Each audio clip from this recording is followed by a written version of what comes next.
Hello guys, so yan, magba-barbecue tayo. So nagbaga na ng uling ang aking asawa sa mismong tapat ng aming kwarto.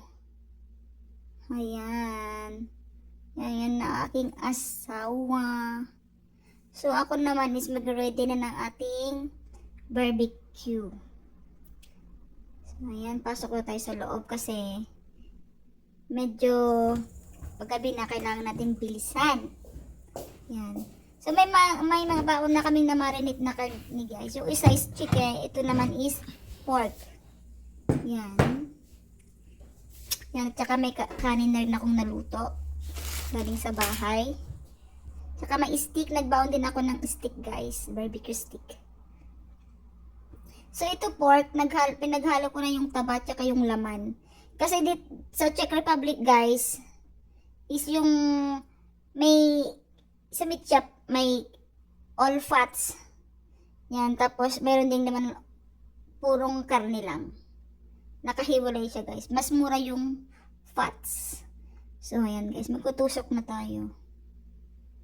So kung rin tutusukin ko guys, isakto lang para sa aming dalawa ng aking asawa. Yan. So ayan. Habang pinapanood ko to guys, parang ang bobo kong magtusok. Parang delikado. Yan. Pero hindi naman ako ganyan nagtutusok. Pero ewan ko bakit nag-i-NRT ako. So, ayan guys. Pinaghalo-halo ko na yung taba tsaka yung laman. Yun yung mga malalaki guys. Yan yung laman. Yan. Hiniwa-hiwa ko na lang siya. Malaking piraso yan nung binili ng asawa ko. Pero, hiniwa-hiwa ko yun na lang para makain niya. Kasi hindi siya masyado sa fats. Ngayon na lang siya kumakain ng taba. Pero yung mga inihaw. Habang andyan ako nagkutusokin, nakausap ako ng aking asawa. So, yan. Wag nyo na lang pansinin yung shorts ng aking asawa. Baka may magsabing butas-butas. Opo. Pero nung binili yan, design naman na talaga yan, guys. Kaya lang, medyo lumaki na yung ano niya. Punit-punit na. Pero ayaw pa niyang itapon kasi nga, pwede pa daw isuot. Kahit pang loob na lang daw, kahit sa bahay na lang. So, hinahayaan ko na lang, guys. Kasi nga, gusto niya yan eh. 'Di ba? Ang dami-dami niyang bagong shorts guys na binili para panggala, paggagala kami. Pero yan guys, lagi pa rin niyang sinusuot kapag nasa loob kami ng bahay yan. Sinusuot, so wala tayong magagawa. Gusto niya yan guys. 'Di ba? So yan ituloy ulit natin yung ating pagtutusok. Yan, kikita niyo guys, ang sarap ng taba guys. Kaya ganyan yung pagtusok ko pala guys, pa-side. Kasi makunat yung balat. Hindi ko na siya matusok sa mismong balat. Yes. So yan guys. Hindi ko alam kung 4 o 5 peraso yung tusok ko. Kasi dapat sakto lang sa aming dalawa yan. Kasi 3 days kami dito, so kailangan magkasya siya ng 3 days. Every dinner lang naman kayo mag-barbecue guys. Kasi every lunch sa labas kami kakain. So, ayan guys. Diba? Ang sarap ng pagkakamarinate niyan guys. Nasa mahigit 24 hours na nakamarinate yung karne. Lasang-lasa yung mga bawang, paminta. Hindi ako naglagay ng luya dyan guys kasi sa chicken naglagay ako ng luya. Pag nagmamarinate ako ng chicken, naglalagay ako ng luya. Pero sa pork hindi.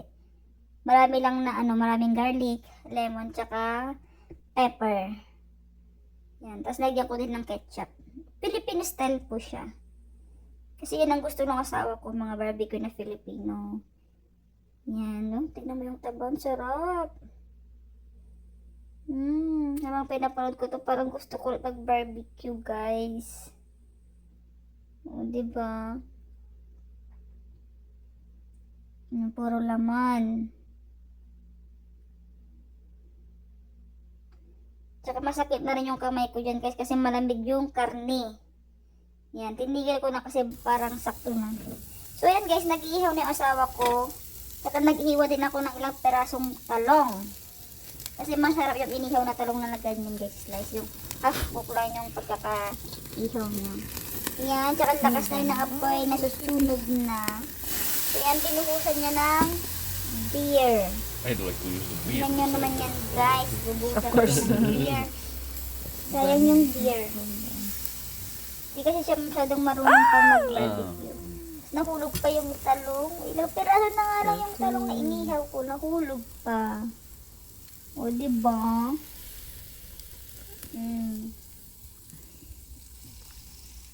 Tsaka yung time na niyan guys, nakainom na rin yung asawa ko kasi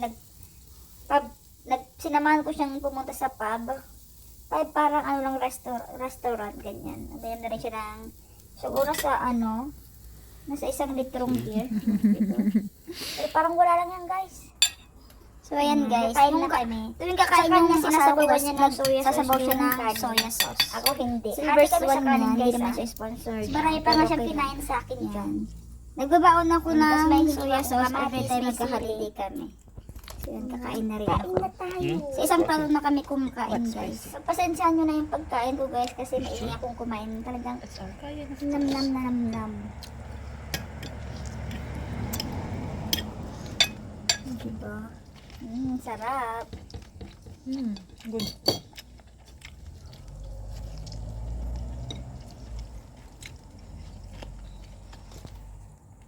So yun guys, tapos na kaming kumain. Yung asawa ko hindi pa. O diba, si Mot, pati sili si Mot. Yung talong na lang kasi matikas yan. Hindi ko na siya kinain guys. So yan guys, hanggang dito na lang. Meron pa tayong gagalahan bukas. So maraming salamat guys sa panonood. Good night! Thanks for watching!